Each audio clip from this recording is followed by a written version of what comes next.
지난주에 우리가 구약의 5대 제사의 첫 번째 제사 번제를 함께 살펴봤습니다. 번제의 의미는 한마디로 헌신이라고 그랬어요. 번제 그러면 헌신을 생각하시면 되겠습니다. 오늘은 소제입니다. 소제를 가리키는 히브리어는 민하입니다. 민하. 우리 박전사님네 딸내미가 이름이 민하인데 이 의미를 알고 지었나 모르겠어요. 이 히브리어로 소제하는 의미로 민하. 이 민하라고 하는 말의 근본적인 의미는 바로 선물, 봉사 그런 의미를 가지고 있어요. 그래서 하나님께 드리는 봉사로서 선물로서 바로 이 소제를 말하고 있다는 거예요. 그런 점에서 소제를 한마디로 얘기하면 봉사, 또 더하자면 희생, 바로 이것을 말하는 제사가 바로 소제입니다. 소제는 다른 네 가지 제사와 다른 점이 있어요. 아주 극명하게 다른 한 가지 점이 있는데 그게 뭐냐면 다른 모든 제사는 다 동물 제사예요. 동물로 드리는 제사인데 이 소제만큼만 곡식으로 드리는 제사입니다.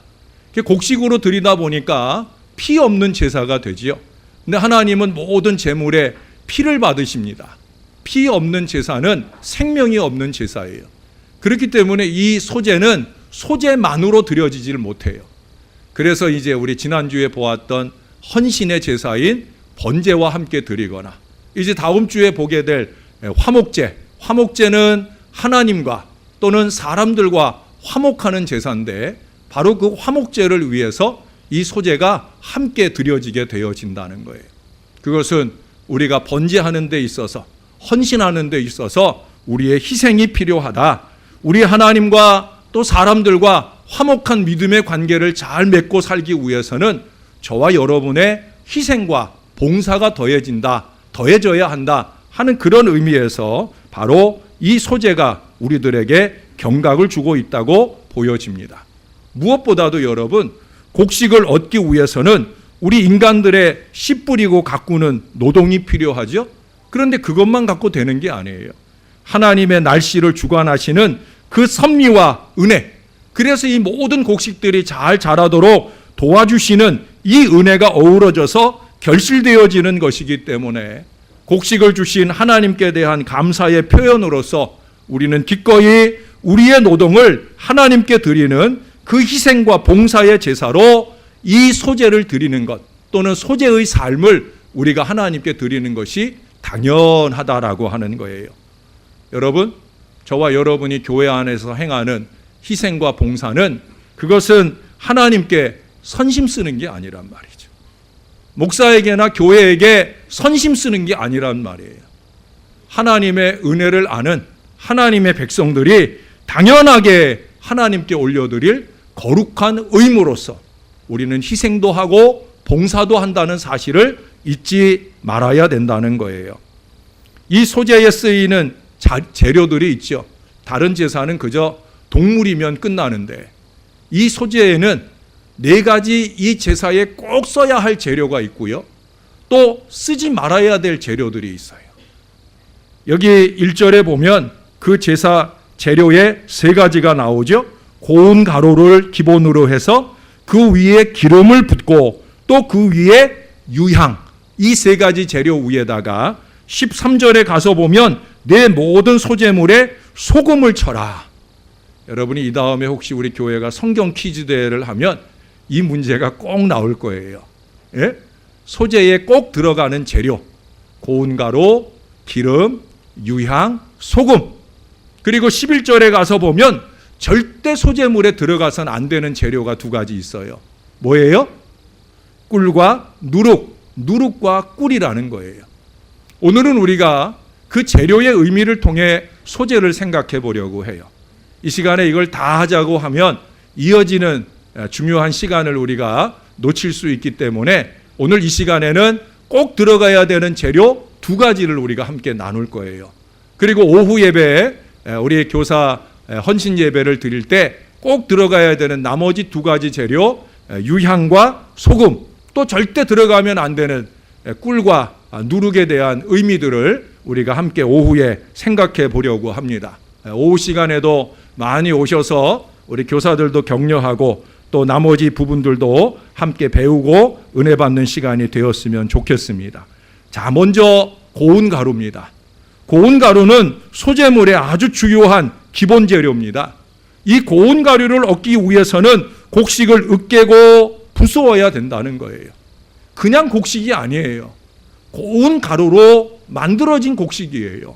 으깨고 부수어야 되는 거예요. 그것을 다시 체에 쳐가지고 곡식의 알갱이나 그 포피가 절대 섞이지 않은 그런 순전한 고운 가루, 그것만으로 주님께 소재의 제사를 준비하는 거예요.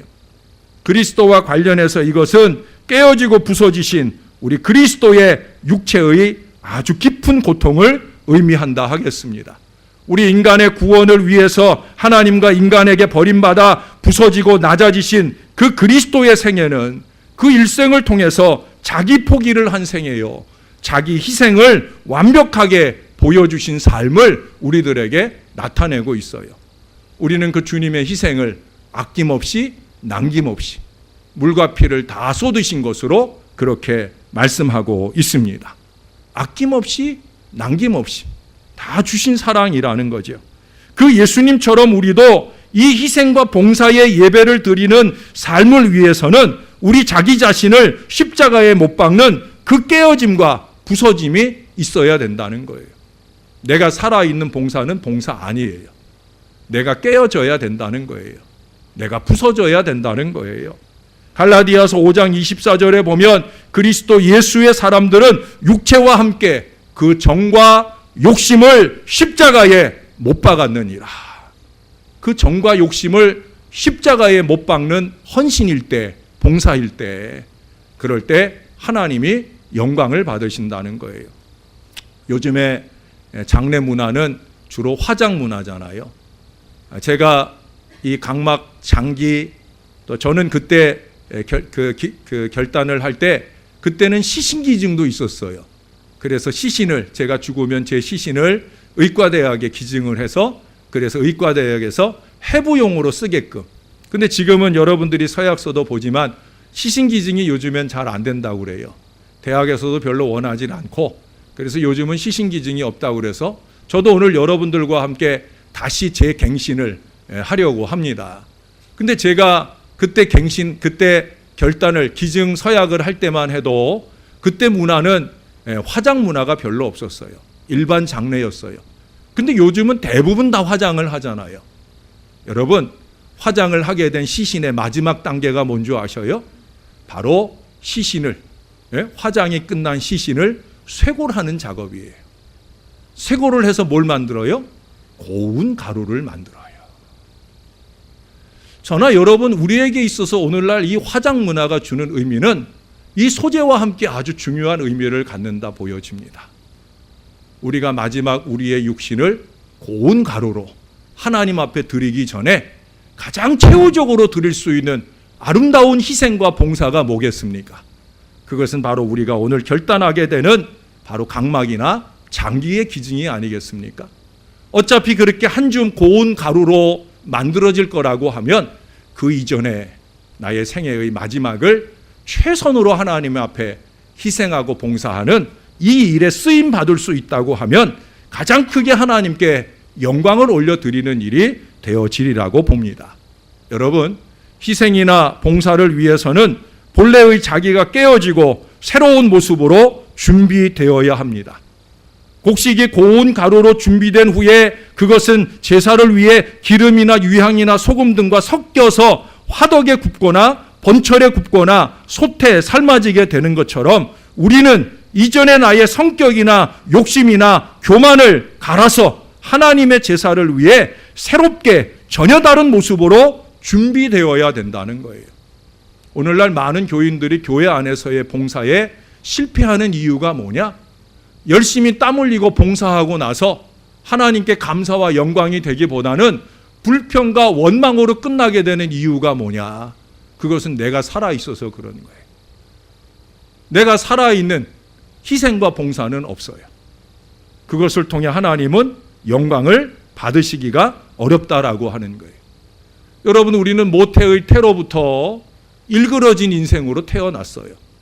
아담이 가진 그 원죄성을 가지고 세상에 태어나기 때문에 우리가 태어난 아기를 보면 참 예쁘고 순수하고 아름다워 보이지만 그 속사람 안에는 일그러진 아담의 형상이 있다는 거예요.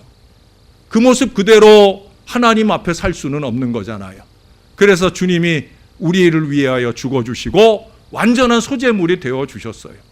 그 예수를 우리의 마음에 모시면서 우리는 전혀 다른 인생을 살겠다는 결단을 함께 하나님 앞에 올려드리는 거예요. 불과 같은 연단과 신앙의 과정을 통해서 성결되고 겸손해지고 부드러워진 그 성숙한 그리스도인이 되어질 때에야 비로소 우리는 소재물의 자격을 갖추게 된다는 거예요. 우리가 수십 년 신앙의 연륜이나 교회의 직분을 맡았다고 할지라도 이러한 자기 희생의 마음이 없다고 하면 그가 하는 모든 봉사는 개인은 영광이 될지 몰라도 하나님께는 영광이 되지 못하는 거예요. 사랑하는 여러분, 하나님께 영광이 되지 않는 희생은 없어요. 이미 희생이 아닌 거예요. 하나님께 영광이 되지 않는 희생은, 봉사는 이미 희생이나 봉사가 아니라는 거예요. 그래서 지난 주일에도 제가 그런 언급을 했잖아요. 내가 했어요? 나만 했어요? 이 마음이 아직도 내 안에 있다고 하면 그 헌신과 봉사를 통해 하나님은 영광을 받으실 수 없어요. 저는 이 각막이나 장막이나 장기 기증이 중요한 봉사가 되는 이유는 다른 데 있지 않다고 봅니다.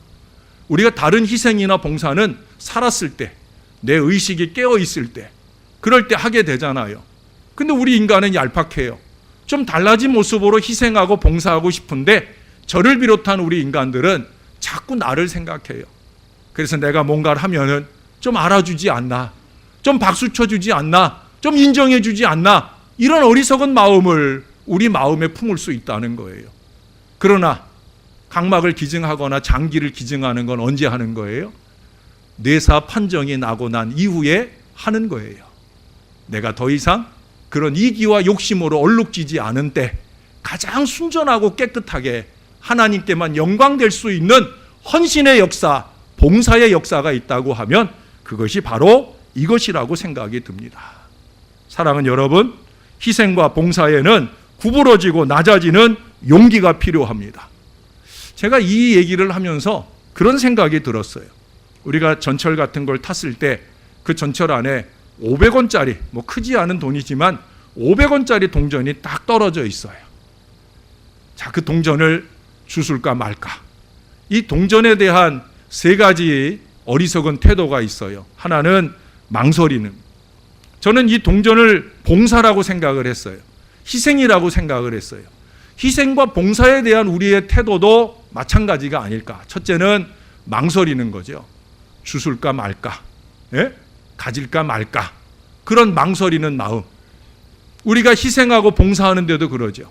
할까 말까, 내가 아니래도 누가 죽겠지, 내가 아니라도 누가 하겠지, 이런 망설이는 마음이 있죠. 두 번째 마음은 뭐겠어요? 내숭 떠는 마음이 있잖아요. 하고는 싶어요. 너무 하고 싶어요. 갖고는 싶어요. 너무 주워 갖고 싶어요. 그런데 난 못해요. 내가 부족해서. 우리는 그런 어리석은 핑계를 댑니다. 그러면서 괜히 옆 사람을 찔러요. 야, 네가 주워. 예? 주워서 자기 주라는 거죠. 예? 나를 좀 찔러서 더 강권하면 내가 한두 번 거절하다가 하겠다는 거예요. 죄송하게도 저는 한 번 권하고 안 한다고 그러면 아, 정말 안 하려는가 보다, 그렇게 그냥 생각해버리고 말 때가 많다는 거죠. 여러분, 내숭 떨 거 없고요. 예? 주님이 원하면, 주님의 원하심이 마음에 감동되면 하면 되는 거예요. 세 번째 마음은 뭐예요? 찔러보기 형이 있어요. 찔러보기 형은 뭐예요? 그 동전 딱 밟고 서 있는 거예요. 내가 못 가질 거 너도 갖지 마, 그런 마음인 거예요. 교회 안에 크고 작은 희생과 봉사에 있어서도 자리만 차지하고 일은 안 하는 사람, 자기도 안 할 뿐 아니라 남이 하는 것도 방해하는 사람, 뭐 그런 사람이 있겠나 싶지만 그런 사람이 바로 이 찔러보기 형이 아닐까. 지금 나열해드린 이 모든 것들은 한결같이 뭐예요? 구부려서 주워갖기를 주저한다는 거죠. 500원짜리를 갖기 위해서는 구부려야 합니다. 하나님을 위해 봉사를 하기 위해서는 구부러지고 낮아지는, 깨어지는 그런 자세일 때에야 가능하다라고 하는 거예요. 오늘 우리가 각막을 기증하거나 장기를 기증할 이 희생의 최고 봉사에 있어서도 마찬가지입니다. 여러분 망설이고 눈치 볼 거 없어요. 이미 일부 예배에서도 상당히 여러분이 작정을 했어요. 여러분들도 마찬가지 마음이면 돼요. 주님이 원하시면, 내가 살았을 때 하자는 거 아니고, 어떤 사람들은 거의 1000명 가까이 살았을 때 신장도 기증하고 하는데, 우리는 살았을 때 할 용기가 없다고 하면 내가 죽어질 때 이 마지막 헌신을 하는 결단에 있어서 이 썩어질 육신을 사용하는 일에 여러분들이 용기를 발휘하시는 시간이 되었으면 좋겠습니다. 두 번째 재료는 기름입니다. 기름. 이 기름을 붓거나 섞거나 바르라고 말합니다. 기름은 일반적으로 성령을 의미하죠. 마태복음 25장의 슬기로운 5처녀의 비유에서도 보면 그 기름을 성령 충만으로 해석해 주시는 목사님들이 많으셨잖아요. 사무엘상 16장 13절에 보면 사무엘이 다윗에게 기름을 붓자 그날 이후로 다윗이 여호와의 신에 크게 감동되었다고 증거해 주고 있어요. 장차 왕이 될 공적 생애에 쓰임받도록 하기 위해 기름을 부을 때 육신에 부어진 기름이 하나님의 신으로 감동되는 표징으로 나타났다는 거예요. 그렇기 때문에 로마서 8장 9절에서는 그리스도의 영이 없으면 그리스도의 사람이 아니라고 말씀합니다. 참 중요한 얘기예요. 그리스도의 영이 없으면 그리스도의 사람이 아니다. 헌신하고 봉사하는 사람에게 있어서 참 중요한 얘기입니다. 많은 사람들이 그리스도의 영이 없이 헌신을 흉내내고 봉사를 신흉냅니다. 그리스도의 영이 없으면 그리스도의 사람이 아니에요. 지난 금요일 저녁에 잠깐 상고했던 마태복음 12장 32절에 보니까 말로 성령을 거스리는 자는 이 생에서나 내 생에서나 절대 사하심을 받지 못한다. 하나님이 용서하지 않는 죄가 없는데 용서하는 유일한 죄가 있다는 거예요. 그게 뭐냐? 성령을 거스리는 죄라는 거예요. 그것이 말로 하거나 행동으로 하거나 성령을 거스리는 죄는 절대 사하심을 받지 못한다. 누가 말씀하셨냐면 예수님이 하셨어요. 우리가 성령을 거스리지 않는 지혜가 뭡니까? 내가 성령 충만한 거예요. 성령으로 성령이 교통하는 이 은혜를 피차에 나눌 수 있어야 되는 거예요. 그래서 성령이 없으면 하나님의 사람이 아니라고 단언해서 말하시게 되는 거예요. 여러분 개인이나 교회의 봉사뿐 아니라 하나님 나라의 확장 사역에까지 성령이 깊이 관여하셔요. 마태복음 3장에 보세요. 예수님조차도 예수님이 공적 생애를 앞에 두고 그가 세례 요한에게 세례 받고 올라오실 때 성령이 비둘기같이 그의 위에 임했다. 여러분 예수님조차도 당신의 공적 생애의 희생과 봉사를 하기에 앞서 먼저 뭐예요? 성령의 충만을 입으셨다는 거예요. 초대교회 사역 역시도 성령의 강림하심으로부터 비롯되었다는 것을 우리가 잘 압니다. 기름 없이 가는 자동차가 있습니까? 여러분 성령의 기름 부으심 없이 하나님 앞에 봉사하고 헌신하는 거 그거 잘못 가는 거예요. 자기는 간다고 생각하는데 멈춰있는 신앙 인생을 살고 있는 거예요. 왜 그렇습니까? 요한일서 2장 27절에 보면 주의 기름 부음이 모든 것을 우리에게 가르친다고 말씀하고 있어요. 기름 부음이 성령으로 기름 부어질 때 우리가 뭘 해야 될지 어떻게 하는 것이 잘하는 것인지 성령께서 우리를 지도해 주신다는가요. 우리 안에 성령이 없어서 우리가 제대로 지도를 받지 못해요.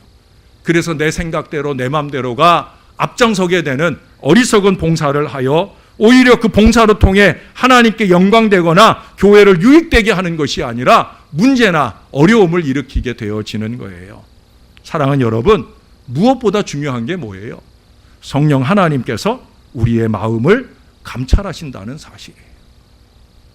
우리의 마음을 주장하신다는 사실이에요. 그래서 오직 하나님께만 영광을 돌리기를 원하는 그 마음으로 우리를 이끄시고 인도해 주신다는 거예요. 그래서 성령 충만해야 되는 거예요. 여러분이 아주 작은 일을 봉사할 때나 큰 일을 봉사할 때나 상관없어요. 세속적 마음, 인간적 마음이 아니라 성령의 마음으로 충만하여 그 일을 행할 수 있어야, 그래야 하나님께 영광이 되는 거예요. 우리가 성령의 은혜 없이 헌신하고 봉사할 때 이 건강한 마음이 없고요, 그러자니 자랑이 되고 칭찬을 기대하는 어리석은 마음이 살아나는 거예요. 희생은 없고 불평과 원망만 살아나게 되는 거예요. 사랑하는 여러분, 성령 충만하시기를 바랍니다. 어떤 일을 하든지 무엇을 하든지 성령 충만함으로 좀 하십시다. 저나 여러분 안에 이 성령의 은혜가 임하면 우리가 이루지 못할 일이 없는 거예요. 위대한 선교와 나눔도 얼마든지 강한 역사로 결실할 수 있는 거예요. 제가 오늘 이 하나님 앞에 응답하는 이 생명 나눔의 예배를 준비하면서 솔직히 걱정되는 마음이 있어요. 왜? 우리 교회는 연세도 많으시고 그런 교인들이 주로 많아서 과연 오늘 얼마나 많은 사람들이 이 서약하는 이 결단에 마음을 낼 수 있을까 좀 걱정이 됐어요. 그래서 제가 이 사랑의 장기기증운동본부 사역하시는 정영숙 전사님과 통화를 하는 중에 너무 기대는 하고 오지 마셔요 라는 어리석은 말을 했어요. 그때 우리 전사님이 저를 도전하시더라고요. 성령이 하시는 일인 거죠. 성령께서 하시는 일이다. 목사가 아무리 애쓰고 노력해도 되는 일이 아니다. 이는 힘으로도 되지 아니하고 능으로도 되지 아니하고 오직 나의 신, 하나님의 신으로 되는 일. 하나님이 그 일을 부족한 종에게 깨닫게 해주셨어요. 여러분, 교회 안에, 교회 밖에 우리가 하는 모든 일은 성령 하나님이 하시는 줄로 믿습니다. 그러니 우리가 그 하나님으로 충만해야 되는 거예요. 그 충만한 마음으로 성령이 지도하심을 따라가게 될 때 우리의 부족한 육신이라도, 우리의 부족한 삶이라도 하나님께는 영광이 되고 우리의 마음에 기쁨과 축복의 미래가 열리는 은혜가 임하게 될 줄로 믿습니다. 이 시간 이후에 이어지는 모든 시간을 통해 그렇게 하나님께 영광 되기를 주님의 이름으로 축원합니다. 기도하겠습니다. 아버지, 감사합니다. 이 교회가 45년 역사를 이어올 수 있도록 인도해 주신 것 감사합니다. 이 은혜를 감사하며 우리 교회가 하나님 앞에 감사하는 응답으로 무엇을 할 수 있을까 골몰하는 중에 나눔이라는 두 글자를 주님이 보여주셨습니다. 그래서 선교하는 복음의 나눔을 위해 비전 트립을 진행하고 있사옵고 이제는 생명 나눔의 위대한 역사를 위해 오늘 이 시간을 준비했습니다.